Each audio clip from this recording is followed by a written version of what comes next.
যারা বাচ্চা নিতে চাইছেন কিন্তু নারী ও পুরুষের মিলনের পর বীর্য ভেতরে না যেয়ে বাইরে বেরিয়ে যায়, তাদের বেশ কিছু ভুলের কারণে এবং এই বীর্য বাইরে বেরিয়ে যাওয়ার কারণে অনেক দম্পতির বাচ্চা কনসিভ হতে অনেক সময় লেগে যায়।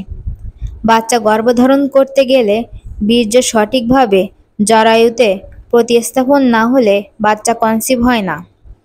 বেশিরভাগ ক্ষেত্রে দেখা যায় স্বামী স্ত্রীর মিলনের পর খুব দ্রুত পুরুষের বীর্য বেরিয়ে যায়। এর ফলে স্বামী স্ত্রীর ভেতরে একটা অস্বস্তি দেখা দেয়, আর এর প্রভাব গর্ভধারণের উপর পড়ে থাকে। অনেক পুরুষের ক্ষেত্রে মিলন শুরু করার আগেই বীর্য বাইরে বেরিয়ে যায়, জরায়ুর ভিতরে না গিয়ে বাইরে পড়ে থাকে। সেক্ষেত্রে বাচ্চা কনসিভ করতে গেলে অবশ্যই বীর্য ভেতরে সঠিকভাবে ফেলতে হয়, কারণ এই বীর্যের ভেতরে থাকা শুক্রাণু জরায়ুর মুখ বেয়ে সাঁতার কেটে ফ্যালোপিয়ান টিউবে পৌঁছে ডিম্বাণুকে নিষিক্ত করে।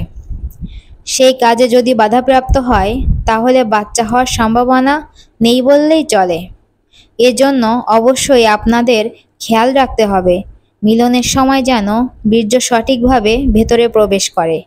এছাড়া যদি পুরুষের বীর্য নারীর জরায়ুতে অল্প পরিমাণে প্রবেশ করে, সেক্ষেত্রে শুক্রাণুর সংখ্যা কমে যাওয়ার ফলে বাচ্চা ধারণ করার সম্ভাবনা অনেকাংশে কমে যায়। এছাড়া বিশেষ যে কারণটি রয়েছে সেটা হচ্ছে নারী পুরুষের মিলনে সন্তুষ্ট না হলে। বিষয়টি এমন, নারী ও পুরুষের মিলনের অল্প সময়ের ভেতরে বীর্যপাত হয়ে গেলে নারীরা বিরক্তিকর পরিস্থিতির শিকার হন এবং তাদের পরবর্তী মিলনে এক প্রকার অনীহা দেখা দেয়। সেক্ষেত্রে তারা নিয়মিত মিলন করতে অসম্মতি প্রকাশ করে, যার ফলে সন্তান আসার সম্ভাবনা আরও কমে যায়। দ্রুত বীর্যপাত এড়াতে বিশেষ কিছু টেকনিক পুরুষদের অবলম্বন করা উচিত, যেমন সঠিক পজিশনে মিলন করুন, মিলনের টাইমিংয়ের দিকে নজর রাখুন, প্রতিদিন এক্সারসাইজ করুন, স্বাস্থ্যকর খাবার খান, ধূমপান ও অ্যালকোহল থেকে দূরে থাকুন, পর্যাপ্ত ঘুম দেবেন, স্বাস্থ্যকর জীবনযাপন করুন, টেনশন মুক্ত থাকার চেষ্টা করুন।